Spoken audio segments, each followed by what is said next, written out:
واللیل اذا سجا ما ودعك ربك وما قلى وللآخرة خير لك من الأولى. شب گریزاں ہوگی آخر جلوائے خورشید سے، یہ چمن معمور ہوگا نغمائے توحید سے.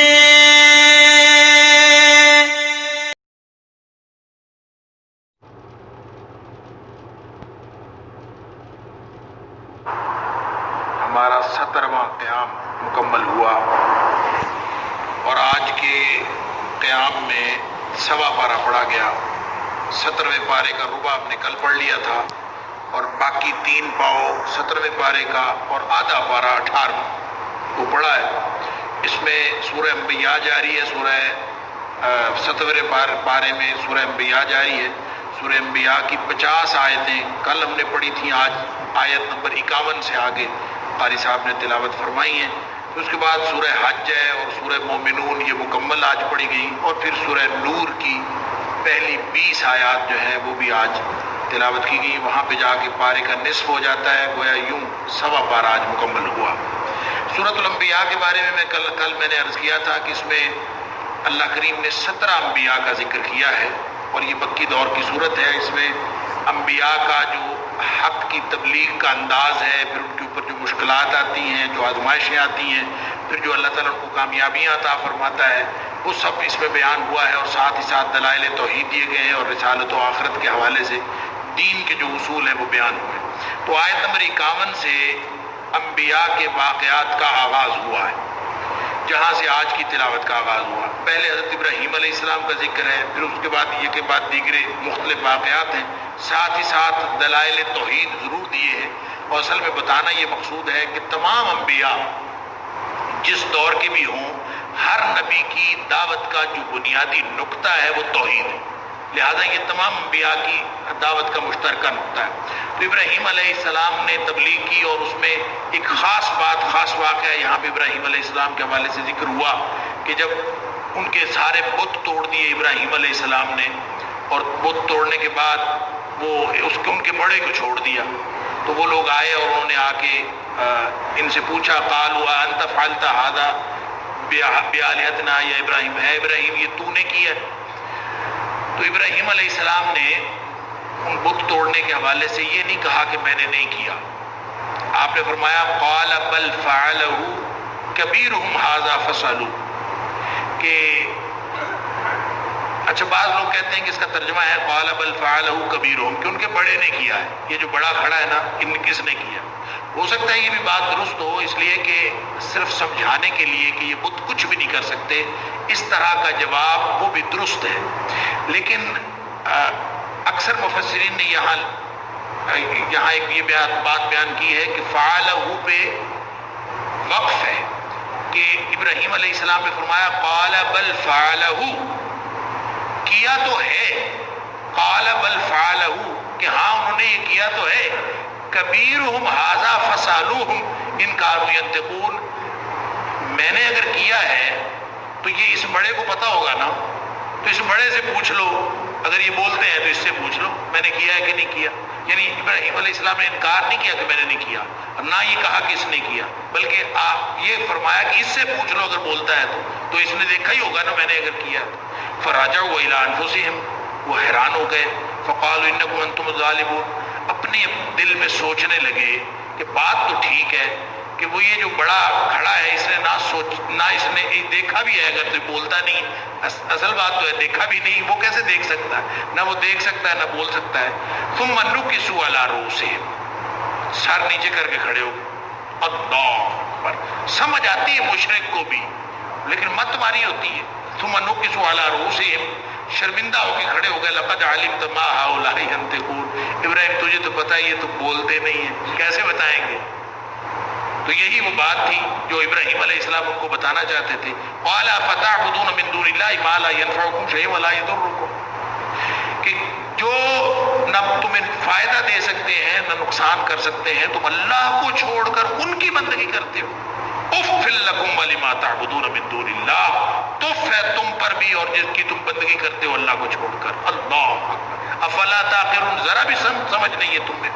بہرحال اس کے بعد انہوں نے پروگرام بنایا کہ اس کا تو علاج ہی کوئی نہیں ہے، ہمارے بتوں کے بھی خداؤں کو توڑ دیا، وہ اس کے اس سے بڑا جرم اور کیا ہو سکتا ہے، لہذا ان کو آگ میں پھینک دو. قالوا حرقوا وانصروا آلهتكم ان كنتم فاعلين. اب اگر خداؤں کو بچانا ہے تو ایک ہی طریقہ، یہ تو خداؤں کو توڑنے پہ آ گئے. اس کو بچانے کا ایک ہی طریقہ ہے کہ ابراہیم کو آگ میں پھینک. بڑا الاؤ بڑکایا گیا اور ابراہیم علیہ السلام کو اس میں پھینک دیا گیا. قلنا یا نار کونی بردا وسلاما علی ابراہیم، اور ہم نے کہا اے آگ تو ابراہیم کے لیے ٹھنڈی والی بن جا، یعنی ٹھنڈی بن جا. بردن نہیں کہا، وسلامن بھی کہا، یعنی زیادہ ٹھنڈا ہو جائے تو آدمی کو ٹھنڈ لگنی شروع ہو جاتی ہے، تو پھر وہ بھی تو ایک سزا کسی کیفیت ہے. تو فرمایا ایسی ٹھنڈی جو سلامتی والی ٹھنڈی ہو. سبحان اللہ. وہ ابراہیم کے لیے انہوں نے ایک پوری ترکیب سوچی تھی کہ ابراہیم علیہ السلام سے بدلہ لے لیں گے. فرمایا فجعلناہم الاخسرین، پھر بھی وہ گھاٹا پانے والے ہی رہے اور ان کے سارے معاملات خراب ہو گئے. پھر اس کے بعد لوط علیہ السلام کا، اسحاق علیہ السلام کا، یعقوب علیہ السلام کا تذکرہ آیت نمبر 72 کے اندر کہ سب صالح ترین افراد تھے. اللہ اکبر.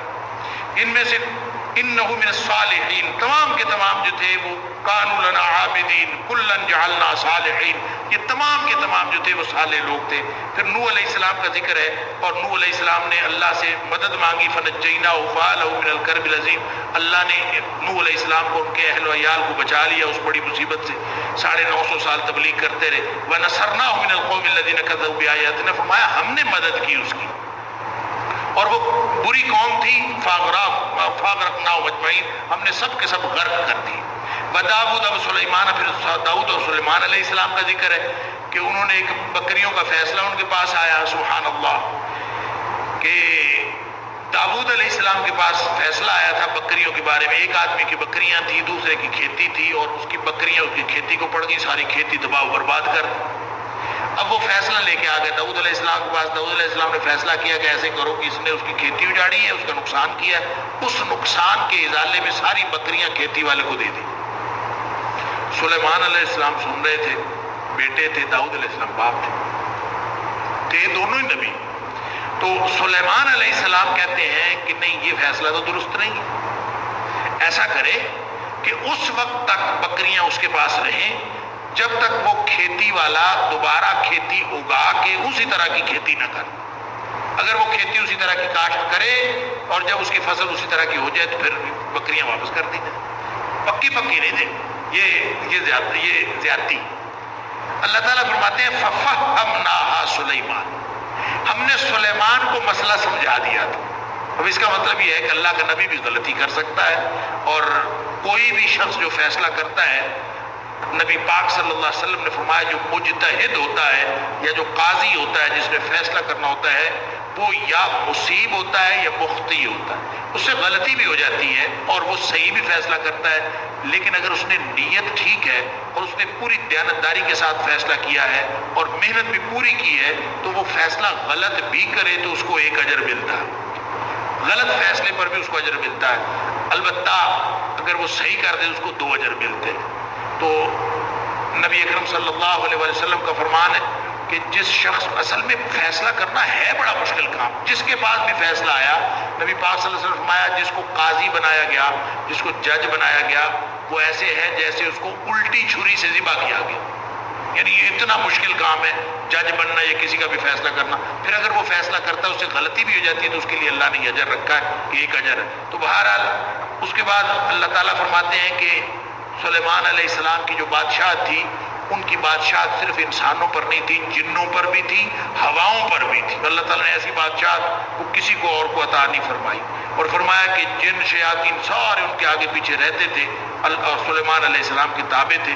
پھر ایوب صابر، ایوب علیہ السلام، ان کا ذکر ہے وَأَيُّوبَ إِذْ نَادَىٰ رَبَّهُ أَنِّي مَسَّنِيَ الضُّرُّ وَأَنتَ أَرْحَمُ الرَّاحِمِينَ.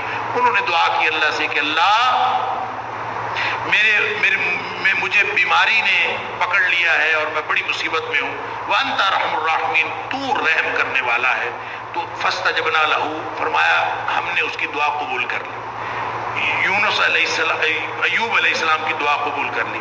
اچھا یہ ذہن میں رکھیے، بعض لوگ کہتے ہیں دیکھیں ایوب علیہ السلام صابر تھے تو پھر یہ کیوں کہا اذ نادى ربہ، یہ اپنے رب کو پکارا اور کہا کہ مجھے مصیبت چمٹ گئی ہے تو اللہ تو مجھے میرے پر رحم فرما.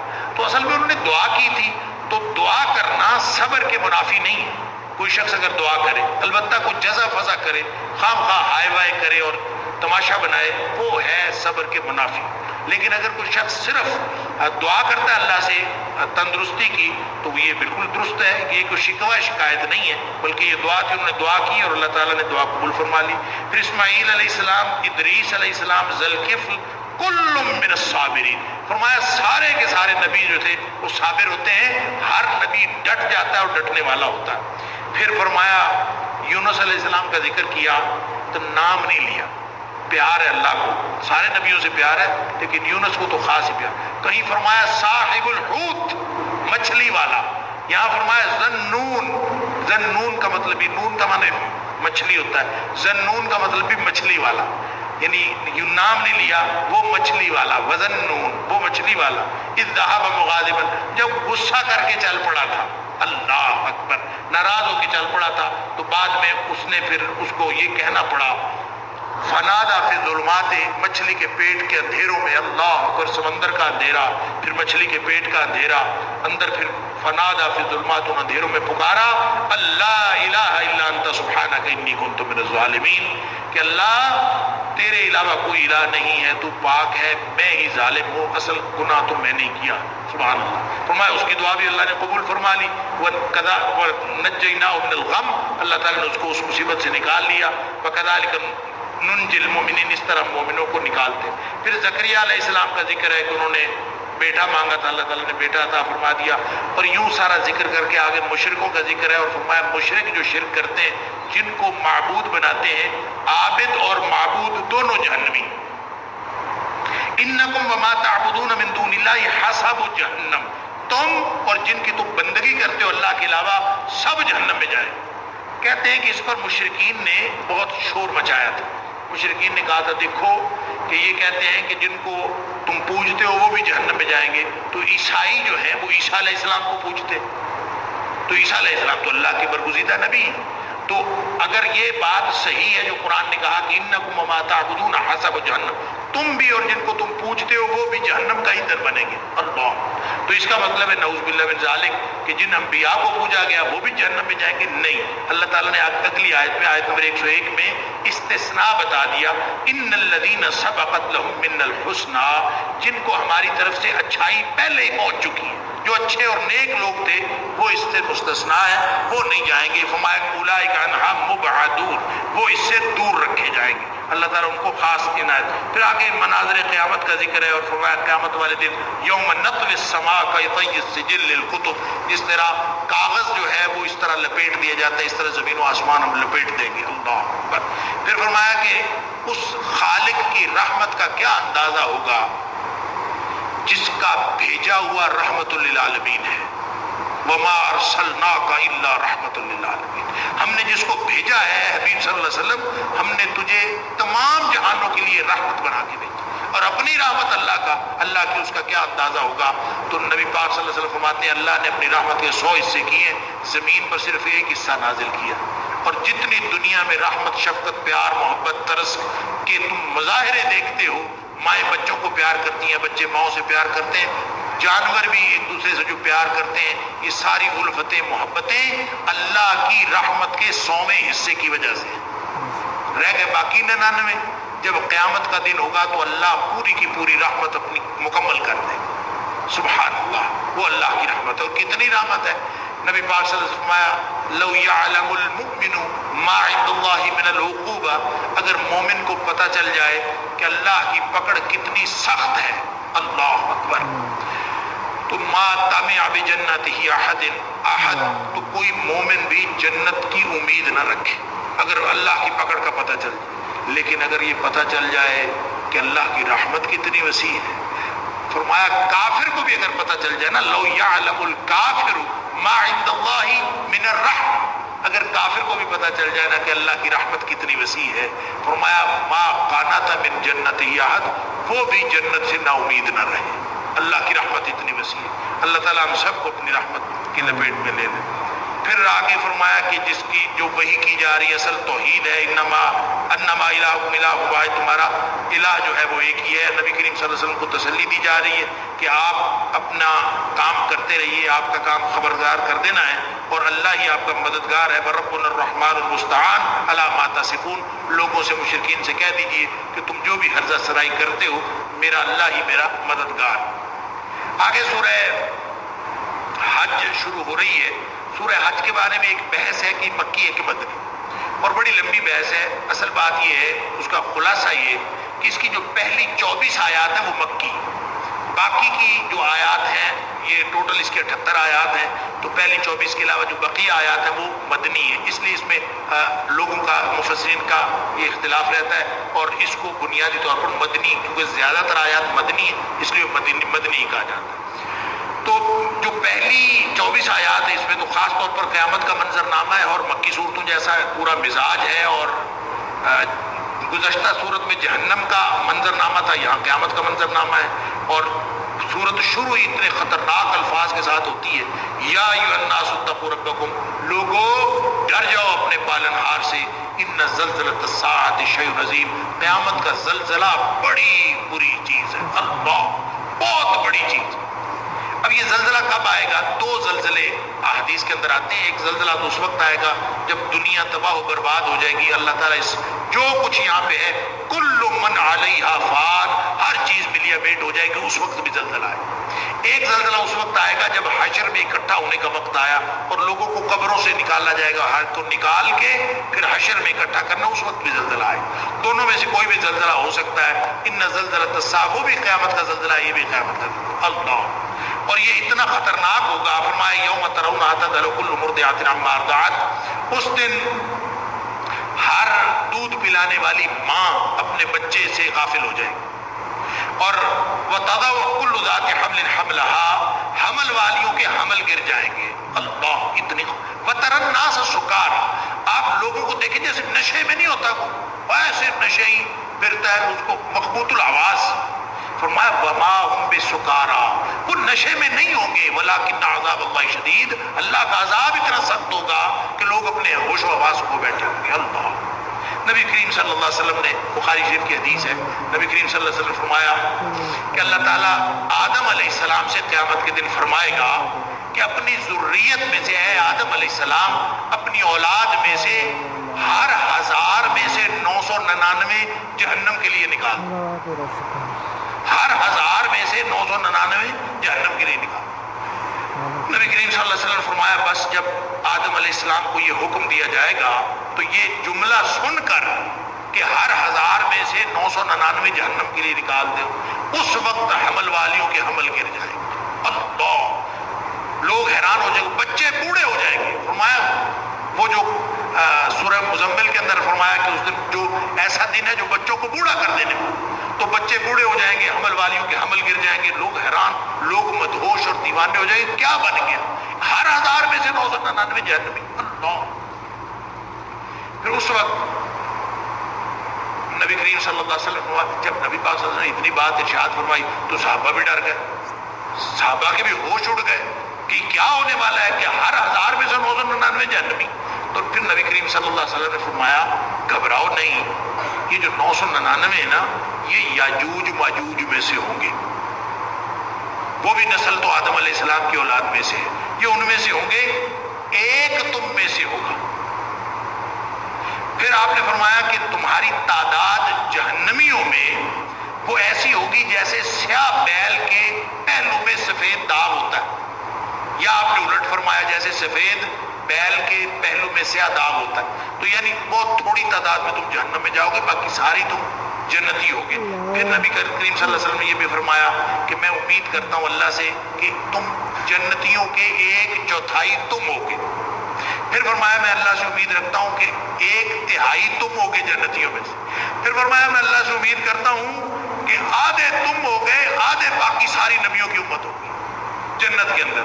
جب نبی کریم صلی اللہ علیہ وسلم نے یہ فرمایا صحابہ کرام خوش ہو گئے اور وہ پریشانی جاتی رہی، اللہ تعالیٰ ہم سب کو جنتی بنا دے۔ پھر اس کے بعد ان لوگوں کی بات کی گئی ہے جو توحید کا انکار کرتے ہیں. فرمایا جو بھی توحید کا انکار کرتا ہے وہ اصل میں سرکش شیطان کا پجاری ہے. اور وَمِنَ النَّاسِ مَن يُجَادِلُ فِي اللَّهِ بِغَيْرِ عِلْمٍ وَيَتَّبِعُ كُلَّ شَيْطَانٍ مَرِيدٍ. وہ شیطانوں کی پوجا کرتا ہے. کہتے ہیں نضر بن حارث کے بارے میں یہ نازل ہوئی. پھر فرمایا کہ لوگوں اب جن کو آخرت کے بارے میں شک شبہ ہے نا اپنے مراحل تخلیق پر غور کر لو کہ تم کیسے پیدا ہوئے ہو. پانی کا ایک حقیر پانی کا قطرہ ایک نطفہ قطرہ آب سے تم پیدا ہوئے. پھر اللہ تعالیٰ نے اس سے گاڑھا خون بنایا, جمع ہوا خون بن گیا. پھر اس سے گوشت کا لوتھڑا بن گیا. پہلے لوتھڑا بے شکل ہوتا ہے, پھر اللہ تعالیٰ اس کو شکل دے دیتا ہے. پھر اس کے بعد رحم کے اندر بچہ بن کے ماں کے پیٹ کے اندر رہتا ہے. پھر جب اللہ چاہتا ہے باہر نکلتا ہے. فرمایا یہ غور تو کرو کہ یہ سارا کا سارا یہ کون کرتا ہے, یہ کیسے ہوتا ہے, یہ ایسے خام خواہ ہو گیا. پھر فرمایا کہ یہ اگر تمہیں اپنی تخلیق نظر نہیں آتی تو کم از کم یہ ارد گرد پھیلی ہوئی دنیا میں کھیتیاں تو نظر آتی ہیں. ایک بیج میں سے کومپل نکلتی ہے, بڑی ہوتی ہے, کھیتی لہلاتی ہوئی کھیتی بن جاتی ہے, اور پھر ایک دم وہ زرد پڑ جاتی ہے, ختم ہو جاتی ہے, اور پھر اسی جگہ پہ کچھ بھی نہیں ہوتا, ملیے بیٹ ہوا پڑا ہوتا. اور پھر اللہ تعالیٰ اس زمین میں سے کھیتی نکالتا ہے. فرمایا اسی طرح ذالک بان اللہ هو الحق. یہ اس لیے مثالیں دی ہیں تمہیں پتہ چل جائے کہ اللہ کی ہر بات حق ہے.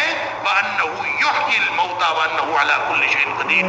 اللہ مردوں کو اسی طرح زندہ کرے گا اور وہ ہر چیز پر قدرت رکھنے والا ہے. قیامت آنے والی ہے. وان الساعۃ آتیۃ لا ریب فیہا. قیامت آنے والی ہے, اس میں قطعاً کوئی شک نہیں ہے. اور جب قیامت آئے گی ان اللہ یبعث من فی القبور, قبروں والے بھی اٹھ کے کھڑے ہو جائیں گے. اللہ اکبر. ایسے خام خواہ اللہ تعالیٰ نے فرمایا جو لوگ جھگڑا کرتے ہیں ان کے پاس علم کوئی نہیں.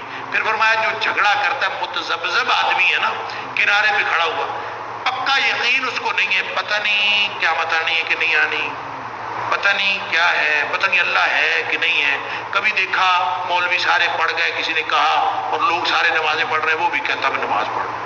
کبھی دیکھا سارے جو ہے وہ ڈرامہ دیکھنے چلے گئے, ان کے ساتھ ڈرامہ دیکھنے چلے گئے. کبھی مسجد, کبھی کعبہ خانہ, کبھی کدھر کبھی کدھر. اللہ تعالیٰ فرماتا ہے ایسا بندہ وَمِنَ النَّاسِ مَن يَعْبُدُ اللَّهَ عَلَى حَرْفٍ, جو بالکل کنارے پہ کھڑا ہو کے بندگی کرتا ہے, کبھی ادھر کبھی ادھر. فَإِنْ أَصَابَهُ خَيْرٌ اطْمَأَنَّ بِهِ. جب کوئی خیر اور بھلائی پہنچتی خوش ہوتا ہے, ٹھیک ہے نماز پڑھنے سے فائدہ ہوا, مسئلہ ہوا. وَإِنْ أَصَابَتْهُ فِتْنَةٌ, ذرا سا کچھ مسئلہ ہوا تو انقلب علی وجہہ, فوراً وہ اپنے پاؤں پہ الٹے پاؤں پھر جاتا. کہتا کیا فائدہ پڑھنے کا, یہ تو نقصان ہوتا ہے. اللہ اکبر. اللہ تعالیٰ فرماتا ہے ایسا بندہ جو متذبذب آدمی ہے, خاسر الدنیا والآخرہ, یہ دنیا میں بھی گھاٹا کھاتا ہے, آخرت میں بھی گھاٹا کھاتا ہے. اللہ کو یقین والا, ایمان والا آدمی پسند, جس کو اللہ پر پورا یقین ہو, توکل, بھروسہ ہو, اللہ تعالیٰ کو ایسا بندہ پسند ہے. نبی کریم صلی اللہ علیہ وسلم فرمایا ادعوا اللہ وانتم موقنون بالاجابہ. اللہ کو پکارا کرو, اللہ سے دعا کیا کرو, تمہیں یقین ہو کہ میرا اللہ دعا قبول کر رہا ہے. پھر قیامت کے دن کے فیصلوں کے حوالے سے فرمایا کہ یہ دنیا میں جتنے اختلافات ہو رہے ہیں, ان الذین آمنوا والذین ہادوا والصابئین والنصارى والمجوس والذین اشرکوا, مشرک ہیں, مجوسی ہیں, عیسائی ہیں, یہودی ہیں, مومن ہیں, کتنے لوگ سب آپس میں جھگڑا, وہ اپنی دلیلیں دے رہے, وہ اپنے دلیلیں. اللہ تعالیٰ فرماتا ہے فیصلہ قیامت والے دن ہو, یہاں فیصلہ کوئی نہیں ہونا. تمہارا خیال ہے یہاں فیصلہ ہو جائے گا. ان اللہ یفصل بینہم یوم القیامہ, اللہ ان کے درمیان فیصلہ کرے گا قیامت والے دن. ان اللہ علی کل شیء شہید, اللہ ہر چیز کا گواہ ہے, سب اللہ کو معلوم ہے. اللہ تعالیٰ قیامت والے دن فیصلہ کرے گا. پھر آگے آیت نمبر 19 سے 22 تک جہنم کا منظر نامہ ہے کہ جہنمیوں کو آگ کا لباس پہنایا جائے گا, سروں پر کھولتا ہوا پانی ڈالا جائے گا, آنتیں پگھل جائیں گے اس سے, لوہے کے ہتھوڑے ہوں گے جن سے ان کا سر پیٹے جائیں گے. اللہ اکبر. یہ جہنم سے نکلنا چاہیں گے, نکل نہیں سکے. پھر مومنوں کے لیے جنت کا منظر نام ہے کہ ان کے لیے آگ کا لباس تھا, فرمایا ان کے لیے ریشم کا لباس ہوگا, ہیرے جواہرات ان کے اوپر ہوں گے, سونے کے کنگن پہنائے جائیں گے, پاکیزہ ماحول, موج ہی موج. اللہ تعالیٰ ہم سب کو جنت عطا فرمائے. پھر یہاں فرمایا آیت نمبر 25 کے اندر کہ جو مکہ شہر ہے نا, یہ شہریوں کے لیے جو مکہ میں رہتے ہیں اور جو باہر سے آتے ہیں سب کے لیے برابر ہے. والمسجد الحرام الذي جعلناه للناس سواء العاكف فيه والباد. یہ جو مسجد حرام ہے نا, اس کو ہم نے باہر سے آنے والے اور وہاں کے لوکل سب کے لیے برابر, سب کا حق ایک جتنا ہے. کوئی ایسا نہ کہے کہ یہ اچھا مسجد حرام، لوگ کہتے ہیں کہ اس سے مراد مسجد حرام ہے، قرآن نے مسجد حرام کا ہے، تو مسجد ہے سب کے لیے برابر۔ دوسرا نقطہ نظر یہ ہے کہ مسجد حرام سے مراد پورا مکہ شہر، اور اس کی دلیل یہ ہے کہ سورہ بقرہ کی آیت نمبر 196 میں اللہ نے مسجد حرام کا لفظ بول کر پورا مکہ شہر مراد لیا۔ وہاں پہ فرمایا ذالک لمن لم یکن حاضر المسجد الحرام، یہ اس کے لیے ہے جس کا گھر مسجد حرام میں نہ ہو۔ مسجد حرام میں کسی کا گھر ہے، گھر تو مکے میں ہوتا ہے، تو وہاں مسجد حرام سے مراد کیا لیا؟ مکہ۔ تو پھر یہاں مسجد حرام سے کیا مراد ہوگا؟ مکہ شہر۔ تو اس کا مطلب ہے مکہ شہر سب کے لیے برابر ہے۔ اور یہ بات صرف قرآن کی نہیں، نبی پاک صلی اللہ علیہ وسلم نے مکہ شہر کو برابر قرار دیا تھا۔ عمر فاروق رضی اللہ تعالیٰ عنہ، ابن عمر، حضرت عبداللہ بن عمر جو فقیہ صحابی تھے وہ بھی، حضرت ابن عباس رضی اللہ عنہ مفسر صحابی، حضرت عمر بن عبدالعزیز رحمۃ اللہ علیہ تک کے دور تک یہ مکہ شہر جو تھا اس کی زمینیں سب کے لیے برابر تھیں، باہر سے آنے والوں کے لیے بھی اور وہاں کے رہنے والوں کے لیے بھی۔ اور یہ ان زمینوں کے بارے میں یہ حکم تھا عمر فاروق رضی اللہ تعالیٰ عنہ کا کہ یہ زمین نہ بیچی جا سکتی ہے نہ کرائے پر دی جا سکتی ہے، اس پر جتنا رہنے والوں کا حق ہے اتنا باہر سے آنے والوں کا بھی حق۔ لہذا عمر فاروق رضی اللہ تعالیٰ عنہ نے حکم دیا تھا کہ حج کے موقع پر جو اہل خانہ ہے نا اپنے گھر کے دروازے کھلے رکھیں، بلکہ گھر کھول کر خود بار پہاڑوں پہ چلیں، جنہوں نے حج کرنا وہ وہاں رہیں، جنہوں نے نہیں کرنا وہ نکل جائیں۔ لہذا یہ تو ابھی 50-100 سال پہلے تک جب حج ہوتا تھا تو یہاں سے ہندوستان سے جو لوگ جاتے تھے وہاں حج کرنے کے لیے وہ وہاں جا کے مکے کے باسیوں کے گھروں میں رہتے تھے۔ یہ ہوٹل شوٹل تو اب بنے، تو وہ گھروں میں رہتے تھے اور گھروں کا کوئی کرایہ شرایہ نہیں ہوتا تھا جس گھر میں بھی، بلکہ وہ خدمت کرتے تھے، کھانے کھلاتے تھے۔ اور حج اس وقت یہ نہیں ہوتا تھا 20 دن کا پیکیج یا 10 دن کا پیکیج، 6 مہینے لوگ چلے جاتے تھے اور حج کر کے آتے تھے، اور وہاں پہ مکے کے اندر قیام بھی 3 مہینے کا ہوتا تھا۔ تو یہ 50-100 سال پہلے تک بھی یہ پریکٹس جاری تھی، لیکن اب تو ساری چیزیں کمرشلائز ہو گئی ہیں۔ وہاں پہ سب سے زیادہ حج کے سارے اخراجات میں سب سے زیادہ خرچہ ہی کرائے کا ہے، مکے کے بلڈنگوں کا کرایہ اور مینا کے خیموں کا کرایہ اور وہ سب کرایہ۔ تو بہرحال یہ چونکہ متاخرین میں سے بہت سارے علماء نے کہا ہے کہ نہیں، اس سے مراد مسجد حرام ہے، اب زمینیں خریدی بھی جا سکتی ہیں، بیچی بھی جا سکتی ہیں، اب کرائے پہ بھی دی جا سکتی ہے، اب کوئی مسئلہ نہیں۔ اب یہ فتویٰ چلتا ہے اور یہ جو برابر والی بات ہے اب کوئی نہیں۔ اب لوگ جو جاتے ہیں وہ جا کے کرایہ دیتے ہیں تو رہ سکتے ہیں، اگر کرایہ نہیں دیتے تو وہ نہیں رہ سکتے، اور یہ برابری والی بات کوئی نہیں ہے، حالانکہ برابری والی بات ہونی چاہیے۔ پھر حج کے احکام ہے، آیت نمبر 26 سے لے کر آگر، اور قربانی کی بات کی گئی ہے اور فرمایا گیا کہ تمام مناسک حج کی جو روح ہے نا وہ ہے اللہ کے سامنے عاجزی۔ فَلَهُ أَسْلِمُوا وَبَشِّرِ الْمُخْبِتِينَ، کہ اصل پورے حج کا فلسفہ یہ ہے کہ اللہ کے سامنے جھک جاؤ، اپنے آپ کو اللہ کے سپرد کر دو۔ اسلمو کا مطلب ہوتا ہے اس کے سامنے سپرد کر دو، مخبت وہ ہوتا ہے جو جھک جائے، وبشر المخبتین جھکنے والوں کے لیے، عاجزی کرنے والوں کے لیے خوشخبری ہے۔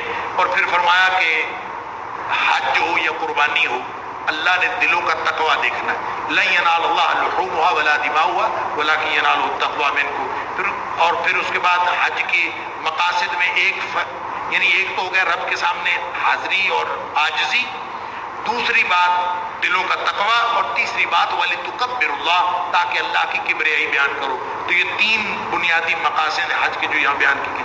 اس کے بعد قتال کی اجازت، آیت نمبر 39 کے اندر قتال کی اجازت ہے، لڑنے کی اجازت دی گئی۔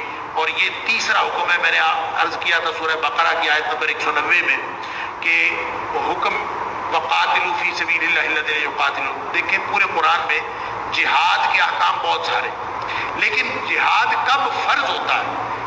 مقامات فرضیت جو ہے وہ صرف 3 ہیں۔ ایک سورہ نساء کی آیت نمبر 75، ایک سورہ بقرہ کی آیت نمبر 190، اور ایک یہ آیت نمبر 39 حج کی۔ اور ان تینوں میں یہ جو تیسرا حکم ہے نا حج کی سورہ حج کی آیت نمبر 39، یہ نزول کے اعتبار سے پہلا حکم ہے، یعنی نازل ہونے کے اعتبار سے اس ترتیب سے یہ پہلا ہے۔ اُذِنَ لِلَّذِينَ يُقَاتِلُونَ بِأَنَّهُمْ ظُلِمُوا، جن کے اوپر ظلم ہو رہا ہے نا ان کو اللہ نے اجازت دی ہے لڑنے کی، لہذا جہاں بھی ظلم ہو رہا ہو ان کو لڑنے کی اجازت ہے۔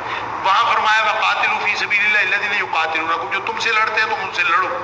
اور سورہ نساء میں فرمایا کہ چاہے کوئی تم سے نہیں لڑتا نہ تم پر ظلم کرتا، قریبی بستی پر ظلم کرنا. وَمَا لَكُمْ لَا تُقَاتِلُونَ فِي سَبِيلِ اللَّهِ، کیوں نہیں لڑتے تم اللہ کے راستے میں قتال کیوں نہیں کرتے؟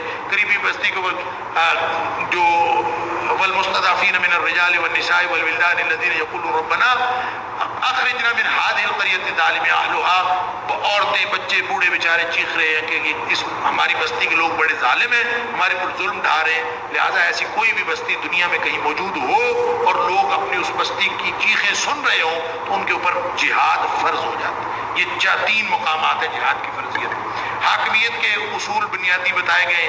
اگر زمین میں حکومت مل ہی جائے، کسی کو حکومت مل جائے، کیا کرنا ہوتا ہے؟ حکومت لے کے کیا کرنا ہے؟ فرمایا الذین مکناہم فی الارض. دیکھیں ایک آدمی اس کے پاس حکومت نہیں ہے، اس نے کیا کرنا ہے؟ نمازیں پڑھے، روزے رکھے، زکوٰۃ دے، یہی کچھ کرنا ہے. فرمایا الذین مکناہم فی الارض، اللہ والے بندے وہ ہیں کہ جن کو ہم زمین میں اگر حکومت دے دیں تو پتہ کیا کرتے ہیں؟ اقاموا الصلاۃ وآتوا الزکوٰۃ، وہ نمازیں پڑھتے ہیں، نمازیں قائم کرتے ہیں، زکوٰۃ دیتے ہیں، وَأَمَرُوا بِالْمَعْرُوفِ، نیکی کا حکم دیتے ہیں، وَنَهَوْا عَنِ الْمُنکَرِ، اور برائی سے منع کرتے ہیں. یہ وہی کام ہے جو حکومت نہ بھی ملے تو بھی کرنا ہے. فرق صرف اتنا ہے کہ جب حکومت ملتی ہے تو ایریا بڑا ہو جاتا ہے جہاں یہ سارے کام کرتے ہیں. جب حکومت نہیں ملی تو انسان کی حکومت اپنی 5-6 فٹ کی کائنات پہ ہے، تو اس کے اوپر یہی اسلام نافذ کرنا ہے. اگر یہ گھر کا سربراہ ہے تو گھر کے اوپر یہ نافذ کرنا ہے. اگر ملک کا سربراہ بن گیا تو فرائض کی نوعیت میں فرق نہیں پڑتا، فرائض کی سطح کا فرق پڑ جاتا ہے. وہ مشینری بڑی ہو جاتی ہے. گھر پر دیکھیں، آپ نے گھر کا بجٹ بنانا ہوتا ہے، خود ہی آپ تنخواہ لیتے ہیں یا آپ کاروبار کرتے ہیں، آپ پیسوں کا حساب رکھتے ہیں، اتنے وہاں خرچہ، اتنا وہاں خرچہ، یہ خود ہی آپ کرتے ہیں، خود ہی سودا لینے جاتے ہیں، خود ہی سب کچھ کرتے ہیں. اگر آپ ملک کے سربراہ ہو تو آپ کو آمدن کا حساب کرنے کے لیے، خرچ کا حساب کرنے کے لیے محکمہ خزانہ موجود ہے، باہر کی پالیسی بنانے کے لیے محکمہ خارجہ موجود ہے، اور ملک کے اندرونی معاملات چلانے کے لیے محکمہ داخلہ اور پولیس موجود ہے. یعنی آپ کے پاس پوری مشینری بڑی ہو جاتی ہے، اور ایک ملک چلانا اور ایک گھر چلانے میں کوئی فرق نہیں ہے، بشرطے کہ آدمی اس ملک کو اپنا گھر سمجھے اور اس کے اوپر وہی کام کرنے ہیں. نمازیں پڑھانی ہے، زکوٰۃ ادا کرنی ہے، اللہ کے دین کا نفاذ کرنا ہے. راجدھانی چھوٹی ہو یا راجدھانی بڑی ہو، اللہ کے دین کو نافذ کرنا ہے. لہٰذا یہ نہیں سوچنا چاہیے کہ حکمران یہ نہیں کر رہے، یہ سوچنا چاہیے میں کچھ کر رہا ہوں کہ نہیں کر رہا. آپ جہاں کھڑے ہیں وہی کام کرتے رہے، اللہ تعالیٰ اختیار بڑھا دے گا تو ایریا بڑھ جائے گا، کام تو وہی. پھر آپ و انفس میں توحید کی نشانیاں بتائی گئی ہیں کہ ارد گرد جو نشانیاں انسان کائنات میں دیکھتا ہے وہ آفاق کی نشانیاں ہیں. جو اپنے وجود کے اندر دیکھتا ہے اور مختلف جو وجود ہیں ان کے اندر دیکھتا ہے تو وہ انفس کی نشانیاں ہیں. فرمایا کہ یہ ساری نشانیاں ہر ایک کو نظر آتی ہیں. افلم یسیروا فی الارض، لوگ زمین میں پھرتے نہیں ہیں، اللہ کی توحید کی نشانیاں دیکھتے نہیں ہیں، لیکن مسئلہ یہ ہے کہ پھرتے تو ہیں. فتکون لهم قلوب یعقلون بها او آذان یسمعون بها، سوچنے والے دل اور سننے والے کان ہوں تو دیکھے نا. فرمایا فإنها لا تعمى الأبصار، آنکھیں اندھی نہیں ہوتی، ولكن تعمى القلوب التي في الصدور، دل اندھے ہو جاتے ہیں جو سینوں کے اندر ہے. دل اندھا ہو جائے تو کچھ بھی نظر نہیں آتا. آنکھیں دیکھ رہی ہوتی ہیں، انسان کا دل اندھا ہوتا ہے. فرمایا عذاب کے لیے جلدی نہ مچاؤ. بار بار لوگ کہتے تھے نا عذاب آتا کیوں نہیں. اللہ تعالیٰ فرماتا ہے وَإِنَّ يَوْمًا عِندَ رَبِّكَ كَأَلْفِ سَنَةٍ مِّمَّا تَعُدُّونَ، تمہاری گنتی اور ہے، اللہ کی گنتی اور ہے. عذاب کے لیے جلدی نہ بچاؤ. یستعجلونک بالعذاب، اے حبیب صلی اللہ علیہ وسلم یہ آپ کے پاس آ کے جلدی بچاتے ہیں، عذاب کیوں نہیں آتا؟ آپ ان کو بتاؤ وَلَن يُخْلِفَ اللَّهُ وَعْدَهُ، اللہ اپنے وعدے کے خلاف نہیں کرتا کہ کہا وہ عذاب آ جائے گا پھر عذاب نہ آئے. البتہ اللہ کی گنتی اور ہے. اللہ کی گنتی یہ ہے کہ تمہارا 1000 سال ہو تو اللہ کا ایک دن بنتا.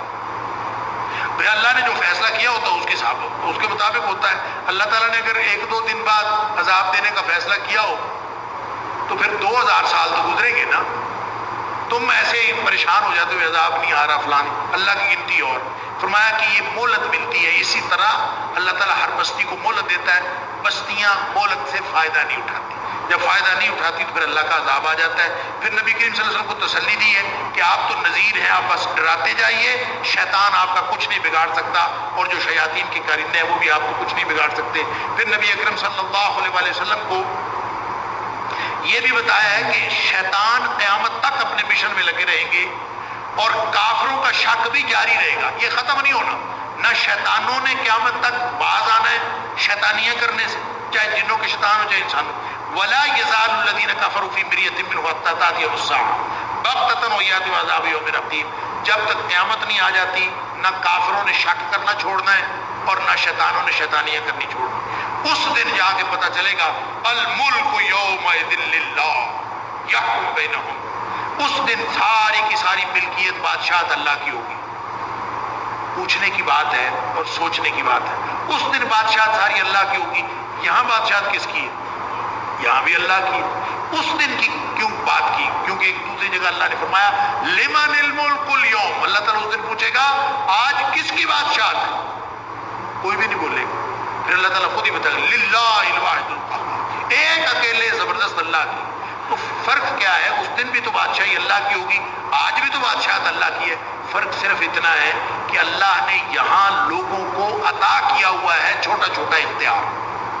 یہ جو تھوڑا تھوڑا ہمیں اپنے جسم کا اختیار دیا، ہم اس کے امین بنے ہوئے، کسی کو حکومت دے دیتا ہے اللہ تعالیٰ، کسی کو کوئی اختیار دے دیتا ہے، کسی کو بس وہ اختیار ہمارا دماغ خراب کر دیتا ہے۔ ہم سمجھتے ہیں بڑے با اختیار، میں تو بادشاہ ہوں، میں تو حکمران ہوں، میں تو صوبے کا سربراہ ہوں، میں فلاں محکمے کا سربراہ ہوں، میں ملک کا سربراہ ہوں۔ یہ دماغ خراب کر دینے والا ہے۔ یہ جو چھوٹا چھوٹا دیا ہوا اختیار ہے، قیامت والے دن یہ بھی نہیں رہے گا، قیامت والے دن یہ بھی موجود نہیں ہوگا۔ اس دن سارے کا سارا ٹوٹل اختیار اللہ کا ہوگا۔ آج بھی ٹوٹل اختیار اللہ کا ہے، لیکن آج اللہ نے لوگوں کو تھوڑے تھوڑے اختیارات دیے ہوئے امتحان کے لیے، اس دن اللہ وہ بھی نہیں دے گا۔ پھر فرمایا کہ انسان ناشکرا ہے، اسی لیے اللہ کی بندگی نہیں کرتا اور غیروں کی بندگی کرتا ہے۔ یہ اصل میں اللہ کی ناشکر کی بات ہے۔ پھر ایک مثال دی ہے جو خود ساختہ معبود ہے۔ اللہ تعالیٰ فرماتا ہے یا ایھا الناس، او لوگو ضرب مثل فاستمعوا، کان لگا کے سنو، اللہ ایک مثال دیتا۔ سنو مثال کیا ہے؟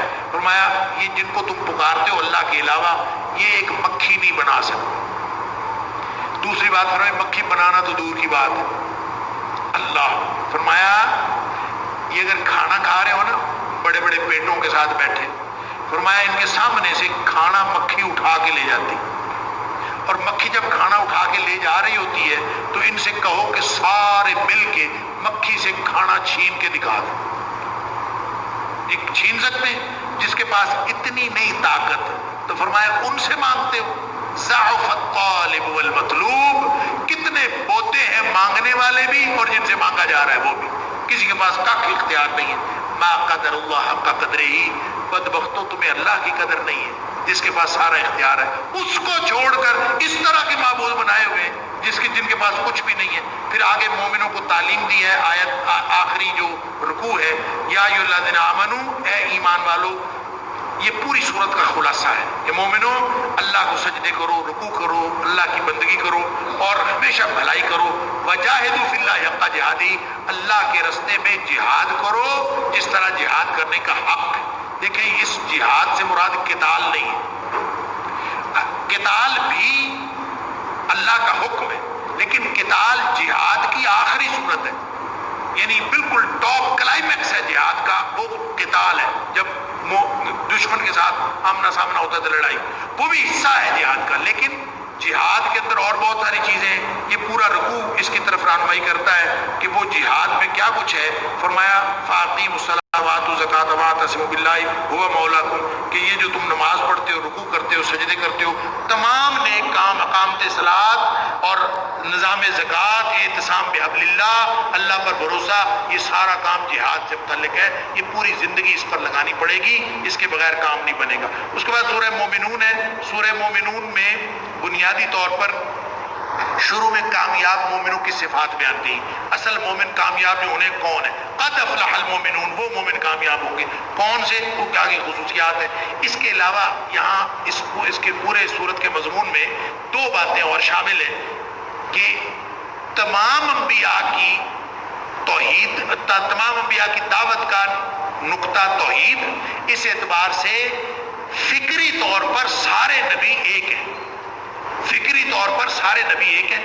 یہ جو اختلاف ہوا ہے نا، ٹکڑے ٹکڑے جو ہوئے ہیں، یہ نبیوں کے بعد لوگ ٹکڑے ٹکڑے ہوئے ہیں، نبی سارے ایک تھے، یہ ساری ایک ہی امت کے لوگ تھے۔ یہ فکری طور پر ان کے اندر اجتماعیت تھی، تو یہ بنیادی موضوع، اور سورت کے آخر پہ چوتھے حصے میں نبی پاک صلی اللہ علیہ وسلم کو خطاب کیا گیا ہے اور آپ کو کچھ ہدایات بھی دی گئی ہیں اور ساتھ ہی ساتھ نبی پاک صلی اللہ علیہ وسلم کو تسلی بھی دی گئی. اور سورت شروع ہوتی ہے قد افلح المؤمنون. وہ مومن کامیاب ہو گئے کون؟ جن کے اندر خشوع ہے، نمازوں میں خشوع کرتے ہیں اور پھر بری باتوں سے، فضول باتوں سے پرہیز کرتے ہیں، زکوٰۃ کی ادائیگی کرتے ہیں، اپنی عزت و عصمت کی حفاظت کرتے ہیں، امانت کی حفاظت کرتے ہیں، عہد کی پاسداری کرتے ہیں، نمازوں کی حفاظت کرتے ہیں. فرمایا یہ مومن سارے جنت میں جائیں گے. اللہ تعالیٰ ہم سب کو ان میں سے بنائے. پھر فرمایا کہ انسان کو اپنے مراحل تخلیق پر غور کرنا چاہیے، آغاز اور انجام کے بارے میں غور کرنا چاہیے کہ دیکھو اللہ نے پانی کے قطرے سے پیدا کیا، پھر اللہ نے جمع ہوا خون بنایا، پھر وہ خون لوتھڑا بنا، فخلقنا المضغۃ عظاما، اس لوتھڑے کے اوپر اللہ نے ہڈیاں بنا دی، ہڈیاں بنانے کے بعد اس کے اوپر گوشت چڑھا دیا. فرمایا فتبارک اللہ احسن الخالقین، کتنا بابرکت ہے وہ ذات، اتنا خوبصورت تمہیں اس نے پیدا کر دیا، کہاں سے کہاں، کیا سے کیا بنا دیا. فرمایا اس کی طرف تم غور نہیں کرتے. اور پھر اللہ تعالیٰ نے تخلیق آدم کے حوالے سے بات کی ہے، تخلیق سماوات کی بات کی ہے اور دیگر انعامات ربانی کا ذکر ہے. اور اس کے بعد نوح علیہ السلام کا ذکر ہے آغاز کے اعتبار سے، اور پھر ساتھ عاد و ثمود، موسیٰ اور عیسیٰ علیہ السلام، مختلف نبیوں کا ذکر. اور رزق حلال کے بارے میں فرمایا کہ جو رزق حلال ہے یہ بھی عبادت ہے. یا ایھا الرسل کلوا من الطیبات واعملوا صالحا، نبیوں کو یہ حکم ہوتا تھا کہ تم پاکیزہ اور حلال رزق کھاؤ اور ساتھ نیک عمل کرو. گویا اس کا تعلق رزق حلال کا عبادت کے ساتھ گہرا تعلق. وہ نبی کریم صلی اللہ علیہ وسلم فرمایا تھا نا ان اللہ طیب لا یقبل الا طیبا، اللہ پاک ہے، پاک کے علاوہ کوئی چیز قبول نہیں کرتا. فرمایا ایک بندہ سفر کر کے حج کے لیے پہنچتا ہے، وہاں جا کے اللہ کو پکارتا ہے، بیت اللہ میں کھڑا ہوتا ہے، لیکن سب کے باوجود اللہ اس کی جواب، اس کی کسی دعا کا کوئی جواب نہیں دیتا. وجہ کیا ہے؟ اس کا رزق حرام کا ہوتا ہے، کھانا حرام کا، پینا حرام کا، لباس حرام کا، غذا اندر حرام کی ہے، اللہ کی طرف سے کوئی جواب نہیں آتا. عبادت کے ساتھ ڈائریکٹ تعلق ہے، اس لیے اللہ تعالیٰ. پھر فرمایا ان ھذہ امتکم امۃ واحدہ، یہ سارے نبی ایک امت ہے. لوگوں نے فرق ڈالے ہیں، بھی فرقے فرقے لوگ بنے ہیں. اور پھر فرمایا کہ جو لوگ مومن ہوتے ہیں نا وہ اللہ سے ڈرنے والے ہوتے ہیں. الذین هم من خشیۃ رب مشفقون، اللہ کے خوف سے ڈر جاتے ہیں، دہل جاتے ہیں. اور یہ وہ لوگ ہیں جو اب اللہ کی آیتوں پر ایمان رکھتے ہیں، اللہ کے ساتھ شرک بھی نہیں کرتے، صدقہ بھی دیتے ہیں جو کچھ دے سکتے ہیں، لیکن پھر بھی ڈرتے رہتے ہیں. والذین یؤتون ما آتوا وقلوبهم وجلہ، صدقہ دے رہے ہوتے ہیں جو دینا ہے، پھر بھی ان کے دل دہل رہے ہوتے ہیں. اللہ دہل کیوں رہے ہوتے ہیں؟ انہم الی ربہم راجعون، اس لیے کہ انہوں نے اپنے رب کی طرف لوٹ کر جانا. حضرت عائشہ صدیقہ رضی اللہ تعالیٰ عنہ پوچھتی ہیں اللہ کے رسول صلی اللہ علیہ وسلم یہ ڈرنے والے کون ہیں؟ خواہ مخواہ ڈر رہے ہیں اللہ سے، یعنی صدقہ دیتے ہوئے بھی ان کے دل دہل رہے. کون لوگ؟ یہ زانی شرابی چور. نبی کریم صلی اللہ علیہ وسلم لا یا بنت الصدیق، اے صدیق کی بیٹی یہ زانی شرابی چور نہیں ہے، یہ وہ لوگ ہیں الذین یصلون ویصومون ویتصدقون، جو لوگ نمازیں پڑھتے ہیں، روزے رکھتے ہیں، صدقہ کرتے ہیں. ویخافون الا یقبل منہم، ڈر ان کو یہ ہوتا ہے کہ کہیں ہمارے سارے نیک اعمال نامقبول نہ ہو جائیں، کہیں اللہ کے ہاں قبول نہ ہو. یہ وہ لوگ ہیں. فرمایا اللہ تعالیٰ حساب لے گا اور کتاب حساب جو ہوگی خود بولے گی. فرمایا والدینا کتاب ینطق بالحق، ہمارے پاس ایک ایسی کتاب ہے جو خود بول کے بتائے گی کہ تمہارا حساب کتاب کیا ہے، تمہاری کرتوت کیا ہے. اللہ اکبر. آیت نمبر 78 سے 80 تک اللہ کی نعمتوں کا بیان ہے کہ قادر مطلق پر ایمان کی پختگی ہونی چاہیے. ارد گرد کی نعمتوں کو دیکھو، وہ بھی آپ کو ایمان پختہ کر دے گی. کان، آنکھ، دل، اللہ نے جو کچھ دیا ہے سب شکر کے لیے دیا ہے. پھر فرمایا زمین میں تمہیں پھیلایا، اس پر بھی اللہ کا شکر کرو. اللہ تعالیٰ نے زمین عطا فرمائی، مختلف نعمتیں اللہ تعالیٰ نے عطا فرمائی. اور زندگی موت کا مالک وہ ہے، رات دن اسی کے پاس ہے. پھر بھی تم انکار آخرت کرتے ہو، یہ پتہ نہیں کیا بات ہے. پہلے لوگوں کی طرح فرمایا کہتے ہو کہ ہم مر گئے، مٹی ہو گئے، تو دوبارہ ہمیں کون زندہ کرے گا؟ فرمایا یہ پہلے لوگ بھی یہی کہتے رہے. 4 سوالوں کے جواب دو. پہلے 4 سوال اللہ تعالیٰ نے کیے. بتاؤ زمین کس کی ہے؟ لمن الارض، زمین کس کی؟ ومن فی، اور زمین میں جو کچھ ہے کس کا ہے؟ پھر دوسرا سوال کیا قل من رب السماوات السبع ورب العرش العظیم، زمین آسمان. پہلا سوال زمین کس کی ہے، دوسرا زمین میں جو کچھ ہے یہ کس کا ہے، اور تیسرا سوال کہ 7 آسمان اور رب عرش جو عرش عظیم ہے ان سب کا مالک کون ہے؟ ظاہر اللہ ہے۔ چوتھا سوال یہ کہ تمام کائنات پر قل من بیدہ ملکوت کل شیء، اس پوری زمین پر ہر چیز پر بادشاہت کس کی ہے؟ بتاؤ۔ یہ اللہ تعالیٰ نے مشرکین سے سوال کیا ہے۔ دیکھیں پورے قرآن میں کئی جگہ پہ، سورہ عنکبوت میں، سورہ زخرف میں، یہاں سورہ مومنون میں، سورہ یونس میں، اللہ نے سوال کیا مشرکین سے، بتاؤ سب کا مالک کون؟ تو سارے مشرک کہتے ہیں اللہ ہی مالک ہے۔ یہاں بھی اللہ تعالیٰ فرماتا ہے سیقولون للہ، وہ کہیں گے اللہ ہی ہے، سب ہر چیز کا مالک اللہ ہے۔ تو جب اللہ ہی مالک ہے تو اللہ تعالیٰ فرماتا ہے قل فانا تسحرون، کہ پھر تمہارے پر جادو ہوا ہے کہ یہ جا کے تم بندگی کسی اور کی کرتے ہو؟ تو الٹے کدھر پھرے جاتے ہو؟ سورہ عنکبوت کے اندر فرمایا، پھر نبی کریم صلی اللہ علیہ وسلم سے خطاب ہے، آپ کو ہدایات ہے، اے حبیب صلی اللہ علیہ وسلم، لوگ آپ کے ساتھ برا کرتے ہیں، آپ پھر بھی اچھا کریں۔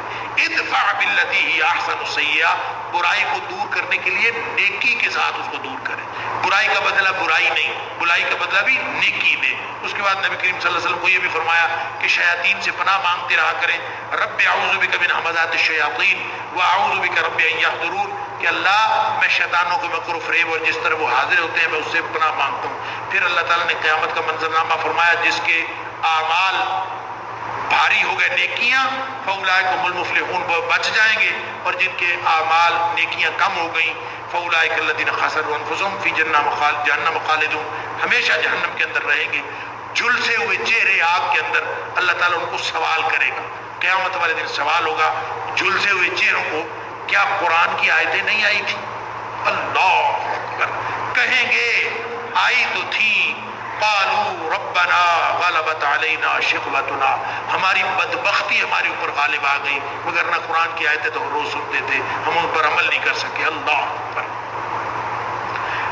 آخری 4 آیتیں جو ہیں یہ پورا خلاصہ کلام ہے، یعنی یہ جو پوری سورہ مومنون کی، فرمایا کہ انسان فضول پیدا نہیں کیے گئے بلکہ بندگی رب کے لیے پیدا کیا گیا ہے، لہٰذا معبودان باطل کی کوئی دلیل نہیں، جو جتنے بھی وَمَن يَدْعُ اللَّهَ إِلَٰهًا آخَرَ لَا بُرْهَانَ لَهُ بھی، کہ جو بھی اللہ کے علاوہ معبودان باطل کو پکارتے ہیں ان کے پاس کوئی دلیل نہیں۔ سورہ نور بنیادی طور پر احکام کی صورت ہے، اور حضرت عمر فاروق رضی اللہ تعالیٰ عنہ فرمایا کرتے تھے کہ یہ جو صورت ہے یہ اپنے عورتوں کو ضرور سکھایا کرو۔ سورہ نور، علموا نساءکم سورۃ النور، اپنی عورتوں کو اس میں پردے کے احکام ہیں، اور اس مختلف معاشرتی اور اخلاقی پاکیزگی کے احکام اس کے اندر بتائے گئے ہیں۔ اور اس میں خاص طور پر آیت نمبر 11 سے 26 تک حضرت عائشہ صدیقہ رضی اللہ تعالیٰ عنہ کی پاک دامنی کا ذکر ہے، اور جو واقعہ افک ہوا تھا، حضرت عائشہ صدیقہ رضی اللہ تعالیٰ پر بہتان باندھا گیا تھا، اس کا ذکر بھی ہے۔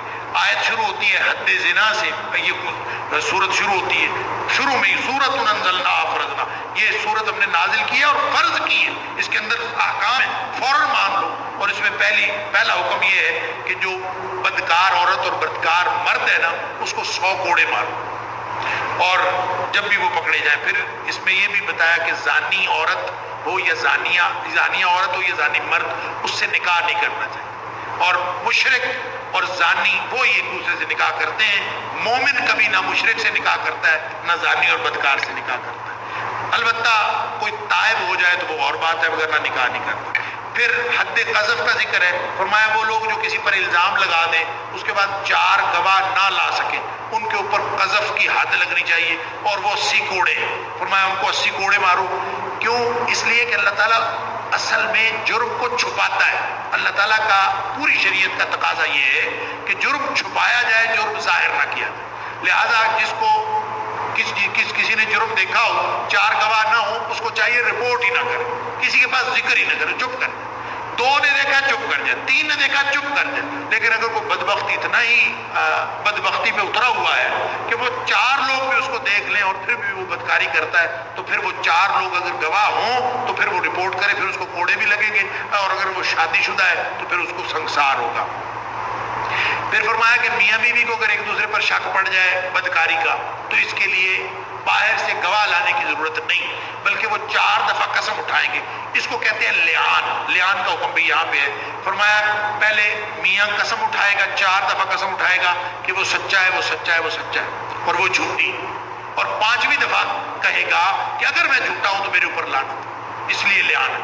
پھر وہ عورت کو کہا جائے گا تم وہ بھی 4 دفعہ گواہی دے گی وہ سچی ہے وہ سچی ہے وہ سچی ہے. 5ویں دفعہ وہ کہے گی کہ اگر میں جھوٹی ہوں تو پھر میرے اوپر لعنت. یہ دونوں نے ایک دوسرے کے اپنے لیے لعنت کی بات کر دی. اس کے بعد شریعت کہتی ہے کہ ان کا آپس میں علیحدگی ہو جائے گی.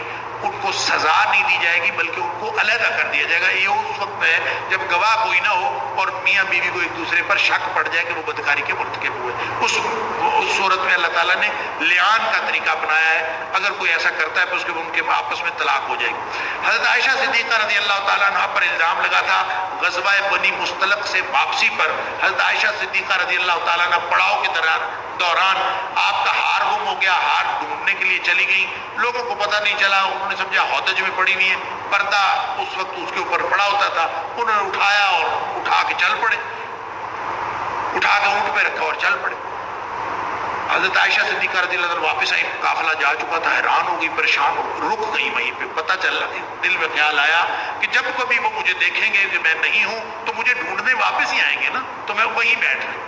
تو وہیں بیٹھی تھی تو حضرت صفوان بن معطل سلمی بنو سلمہ کے وہ پیچھے, ان کو جب قافلے چلتے ہیں تو ایک پیش رو ہوتا ہے, ایک پیچھے آنے والا ہوتا ہے کہ تاکہ قافلے کی گری پڑی چیز جو ہے وہ اٹھا کے لائیں. تو صفوان بن معطل وہ پیچھے سے آ رہے تھے. انہوں نے آ کے آتے ہی دیکھا اما عائشہ صدیقہ رضی اللہ تعالیٰ, تو انہوں نے دیکھتے ہی, اور روایات میں آتا ہے کہ پردے کا حکم آنے سے پہلے انہوں نے حضرت عائشہ کو دیکھا ہوا, لہٰذا انہوں نے پہچان لیا اور انہوں نے انا للہ و انا الیہ راجعون پڑھا. حضرت عائشہ صدیقہ رضی اللہ عنہ کو ان کی آنکھ لگ گئی کہ انہوں نے فوراً دیکھا. اچھا, انہوں نے اونٹ بٹھایا. حضرت عائشہ صدیقہ رضی اللہ عنہ اونٹ پہ بیٹھ گئے. وہ آگے سے نکیل پکڑ کے مدینے لے آئے. بس منافقین کو موقع مل گیا. انہوں نے وہ الزام لگائے. نبی کریم صلی اللہ علیہ وسلم پریشان. حضرت عائشہ صدیقہ رضی اللہ تعالیٰ عنہ کے اوپر بہتان لگا دیا. اس کے ساتھ چند سادہ لوگ مسلمان بھی مل گئے. حضرت حسان بن ثابت رضی اللہ تعالیٰ عنہ بھی ان لوگوں میں سے تھے جو اس پروپیگنڈے کا شکار ہوئے. اسی طرح مستہ بن اساسہ اور اسی طرح حمنہ بنت جحش, حضرت زینب بنت جحش کی بیٹی کی بہن, یہ وہ لوگ تھے جو قریبی بھی تھے لیکن اس پر پڑنے کا شکار ہو گئے. نبی کریم صلی اللہ علیہ وسلم اتنے پریشان رہے. 1 مہینے تک نبی کریم صلی اللہ علیہ وسلم کو پریشانی رہی. اللہ تعالیٰ نے یہاں آیت نمبر 11 سے لے کر 26 تک حضرت عائشہ صدیقہ رضی اللہ عنہ کی برات میں نازل کی. اور یہ 1 مہینے بعد جا کے برات نازل ہوئی. نبی پاک صلی اللہ علیہ وسلم نے بلاخر حضرت عائشہ صدیقہ رضی اللہ عنہ کے گھر بھیج دیا, اپنے باپ کے گھر رہو. وہ فرماتی ہے میں بھی دن رات دعائیں کرتی تھی. نبی کریم صلی اللہ علیہ وسلم الگ پریشان تھے. دیکھیں لوگ کہتے ہیں نبی پاک صلی اللہ علیہ وسلم غیب جانتے تھے. غیب جانتے تھے تو پریشانی کیسی؟ ان کو پتہ ہونا چاہیے تھا کہ کچھ بھی نہیں ہو. جب اللہ نے برات نازل کی اور اللہ تعالیٰ فرماتا ہے کہ جب یہ منافقوں نے الزام لگایا تھا تم مسلمانوں تم نے حسن ظن کیوں نہیں رکھا؟ اما عائشہ صدیقہ رضی اللہ تعالیٰ عنہ ان کے بارے میں وہ الزام لگا رہے ہیں, تمہیں یہ کیوں گمان نہیں ہوا, تمہیں کیوں خیال نہیں آیا کہ یہ الزام اما عائشہ پر نہیں لگایا جا سکتا؟ تمہیں یہ خود ہی کیا خیال کیوں نہیں آیا؟ اور پھر فرمایا کہ اگر خیال آیا ہی تھا تمہیں تو پھر 4 گواہ کیوں نہیں لائے؟ 4 گواہ ہوں تو عام آدمی ہو تو 4 گواہ کے بغیر بات نہیں کی جا سکتی. اور اگر تمہارے پاس تو گواہ ایک بھی نہیں تھا اور بغیر گواہ کے تم نے یہ کام کیے. فرمایا عظیم بہتان ہے اور تم نے یہ چھوٹی سی بات سمجھی ہے. وَتَحْسَبُونَهُ هَيِّنًا, تم نے ان کو چھوٹی بات سمجھی ہے. وَهُوَ عِندَ اللَّهِ عَظِيمٌ, یہ بہت بڑا بہتان تم نے لگایا ہے. اور پھر فرمایا کہ جب تم نے سنا تھا نا تمہیں فوراً کہنا چاہیے تھا هَذَا بُهْتَانٌ عَظِيمٌ. اس کا مطلب پتہ ہے کیا ہے کہ جو صاحب فضیلت لوگ ہوتے ہیں نا ان کے بارے میں اگر کوئی آدمی بات کرے بے ثبوت تو فوراً کہہ دینا چاہیے کہ جھوٹ ہے. اس لیے کہ جب تک ثبوت نہ ہو, جب صاحب فضیلت لوگوں کے بارے میں لوگ بکواس کرتے رہتے ہیں, لہذا کسی کی بکواس سے کوئی آدمی غلط نہیں ہو جاتا. البتہ کسی کے پاس ثبوت ہو تب بھی چپ کر جانا چاہیے, اس کے بعد قانونی کارروائی ہونی چاہیے, پروپیگنڈا نہیں کرنا چاہیے. پھر فرمایا کہ جو لوگ فحش کی تشہیر کرتے ہیں نا, گندی باتوں کی تشہیر کرتے ہیں, فرمایا ان کے لیے دنیا میں بھی عذاب ہے اور آخرت میں بھی عذاب. اب دیکھ لیجئے فحش کی تشہیر میں کون کون شامل ہے. یہ بڑے بڑے سائن بورڈ, یہ ٹی وی کے اشتہار, یہ پورا میڈیا, یہ اخبار, یہ سب آج کل تو فحش کی تشہیر. خاتون کے بغیر, بنی سوری خاتون کے بغیر رمضان کا پروگرام بھی نہیں ہو سکتا. جہاں مولوی بٹھانا ہے نا 7 لاکھ مولوی سے دین سیکھنا ہے، وہاں بھی ایک بنی صبری خاتون ہوگی، اس کے علاوہ کوئی نہیں۔ ایک ٹی وی چینل نے اس رمضان میں میرے ساتھ معاہدہ کیا کہ پورا رمضان آپ ہمارے ساتھ ہوں گے، آپ نے پورا رمضان پروگرام کرنا۔ میں نے کہا جی ٹھیک، معاہدہ ہو گیا، بات ہوگی۔ جب رمضان آیا کہتا جی لڑکی بٹھانی ہے۔ میں نے کہا یہ دین سیکھنا ہے کہ لڑکی بٹھانی؟ کوئی جی دین شین کا کوئی مسئلہ، ان کے ڈائریکٹر پروگرام نے مجھے کلیئر کٹ کہا، انہوں نے کہا جی کوئی دین شین کا مسئلہ نہیں، ہم نے پروگرام بیچنا ہے، رمضان میں مولویوں کے ساتھ پروگرام بکتا ہے اس لیے مولوی بٹھانا۔ میں نے کہا جی پھر ٹھیک ہے، آپ تاکی بٹھا لو، ہم نہیں بیٹھتے، اور کیا ہو سکتا ہے؟ تو ہر جگہ فحش کی تشہیر ہو رہی ہے۔ رمضان کے پروگرام میں بھی فحش کی تشہیر ہے۔ جب بنا سوار کے آپ لڑکی بٹھا دیتے ہیں تو باقی سارے مولوی باجماعت اس کے سامنے بیٹھے ہوتے ہیں، وہ اماں جی سوال پوچھتی ہیں، بابے اور جواب دے رہے ہوتے ہیں، انا للہ و انا الیہ راجعون۔ یہ دین سکھایا جا رہا ہے۔ تو اللہ تعالیٰ فرماتے ہیں ان الذین یحبون ان تشیع الفاحشۃ فی الذین آمنوا، جو لوگ بھی اہل ایمان میں فحش پھیلانا پسند کرتے ہیں، پھیلانا تو دور کی بات، پھیلانا پسند کرتے ہیں، جو پسند بھی کرتے ہیں، فرمایا لہم عذاب علیم فی الدنیا والآخرہ، ان کے لیے دنیا میں بھی عذاب علیم ہے، دردناک عذاب ہے، آخرت میں بھی دردناک عذاب ہے۔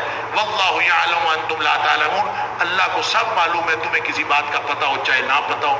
ولولا فضل اللہ علیکم ورحمتہ انہ کان اللہ رؤوف رحیم، اللہ کا فضل نہ ہو تو تمہارے اوپر عذاب آ گیا ہوتا۔ اللہ تعالیٰ ہم سب کو معاف فرمائے، قرآن سمجھنے اور عمل کرنے کی توفیق عطا فرمائے۔ وآخر دعوانا الحمدللہ رب العالمین۔